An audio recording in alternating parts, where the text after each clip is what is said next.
بسم الله الرحمن الرحيم.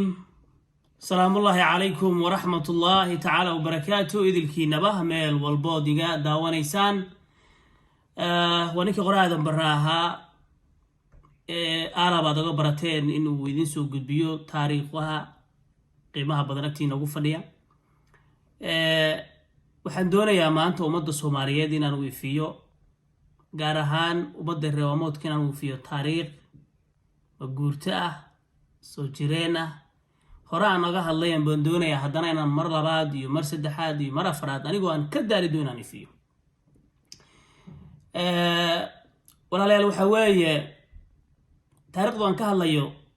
waa taariikhda reewamoodka gobolkani jubbada hoose ee loo yaqaano waamo baan doonayaa inaan ka hadlo dadku qaar waxay isweydiinayaan ama aad iyo aad isu weydiinayaan war waamo waa maxay waa maxay ma geed baa ma dad baa ma dunya ma dal baa isweydiinayaan su'aalahani in badan bay igu soo laabteen maalmahani baraha bulshada waxaan ku arkayay dad siyaalo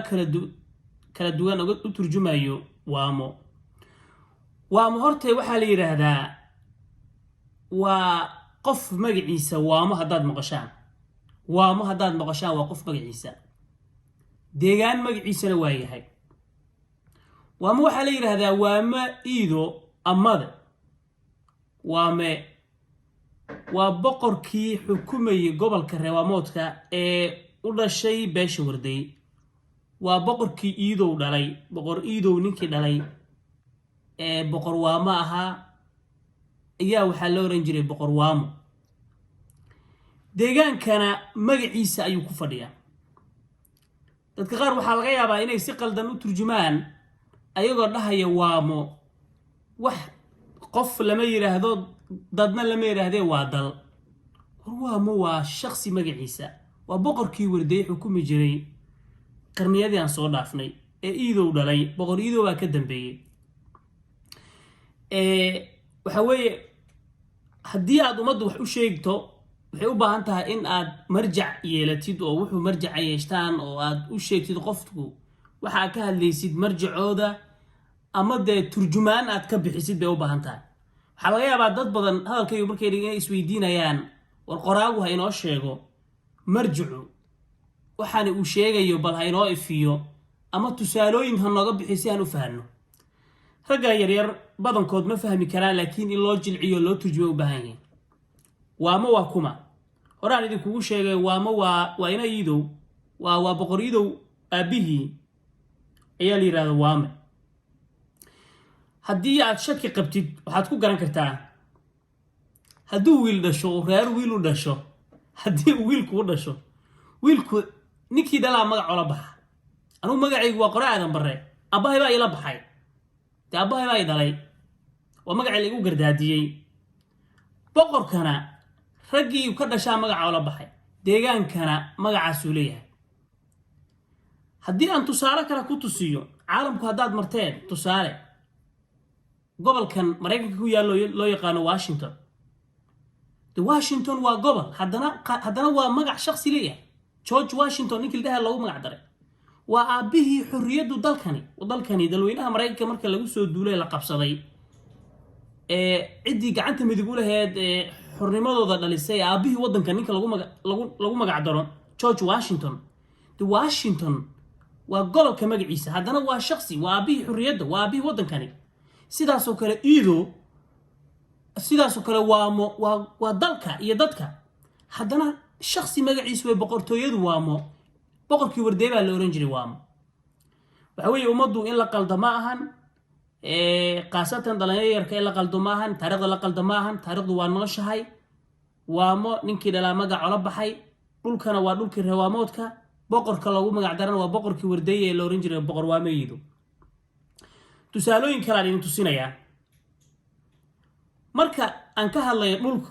dhulku magacuu leeyahay boqorkaasi dhulku inuu isleeyahay waxaa idinku daliil ah boqorku waxaa la yidhahdaa dhulkaasi xukumaya boqor waa mayido baa la yidhahdaa dhulkana dhulka ruwaamoodkaa la yidhahdaa maxaa idinku daliila bal kismaayo markaa kasoo tagto aagageeda dambe fiiri ama tuulooyinka kismaayo ku hareeraysan fiiri sacmooja iyo galgasha aleela iyo gur arba iyo mataa arba iyo yaraa qalqala waa juujuuda dooxagarsu mindiya barmaji afurba eedaa baambo shaani iyo qamuuda umalako tusaalooyinka idin siiya waxaa ka mid ah dhulka waamaha loo yaqaano magacyada uu leeyahay iyo dadkaan ka sheekeynaya inay isleeyihiin bal historian ahaan bal dib u eego bal fiiri adigaba bal idinkuba si fiican u eega tusaale dhulkani magacyada ku xeeran waxaa ka mid ah bilisa guduudey raja jigees waa juujuuda dhuujum balaysqooqaani santaro daadu dhakate qaysanguur arbaadoda booji qoraa loqonle fangal murumura gumbes mataawarses malkaadhadhaj singaa'ilo arbaaqarso yara risa iyo meelo kaloo aad u fara badan waxaa kaloo ka mid ah markaa dhinaca kale aadno meelaha loo yaqaano hiddi belees iyo baku belees iyo abeebalo iyo qoqobe xayi mutoma ka mid ah marka ay kugu soo dhacaan hiddi belees ilmo belees baa kugu soo dhacayo way joogaan adeer dhulku raggii lahaabaa magac ola baxa haddii waayuhu iyo waqtiga raggii dhulkani lagu magac daray hadduu waayuhu iyo waqtigu ka ciilay oo qariyay haddii raggu dhulka loogu magac daray iyo waayuhu iyo waqtigii ciiray oo qariyay oo sida weli laakiin magacooda uu nool yahay sida Washington ba George Washington loogu magac daray weli dhulku dhul reewamood u yahay magaca reewamoodku waa jiri doonaa boqortooyadani way soo laaban doontaa ilaahay idinkii marka waxaan rabaa dadka Soomaaliyeed gaar ahaan ummadda reewamoodkana u sheego warwaamo haddaad maqashaan waa boqor magaciisa waa boqor waame iido dhulkana waa dhulka reewamoodka dhulka dadkii ilaahay ku beeraa magaca oo la baxay sida Washington ba ninka magaciisa loogu magac daray u yahay George Washington oo ah aabihi xurriyadda dalkan marka ummadii waa sida in loo ogaado magacyada aan tiranayo iyo dadka aan nasabka ugu sheegay dhulka leeyihiin ma dadka laga soo gaaray yihiin bal isu eego idinku maskaxdiin inta dib u celisaan bal dib u eego isu fiiriya waxa weeye hadalkaygu ama shirkaygan jiraad maanta wuxuu ku kooban yahay warwaamo waa boqorkii wardeeyay ee la oran jiray boqor waame iido amado dhulkana waa dhulkii reewamoodka wiilna markuu dhashay aabihii baa magaca ola baxay dadkii dhulka lahaabaa magaca ola baxay uuna jiri doonaa insha allah boqortooyadina way soo laaban doontaa taariikhahani in muddaan ka sheekeeyey in badan oo kale waa idinku celin doonaa walow xilliga haddeer a idin siiya aad iyo aad u gaaban yahay ujeedkaygu gaaban keliya wuxuu ahaa dadku inaan u iftiimiyo ama u bidhaamiyo waamuu wuxuu yahay cidda uu dhalay iyo halka uu joogay iyo halkuu ku dhintay iyo ciddii uu xukumayay cidduu ka soo jeeday Soomaalidu waa istaqaanaa dabcan inaan dadka Soomaaliyeed u ifiyo intaas ayaan idinkaga tegayaa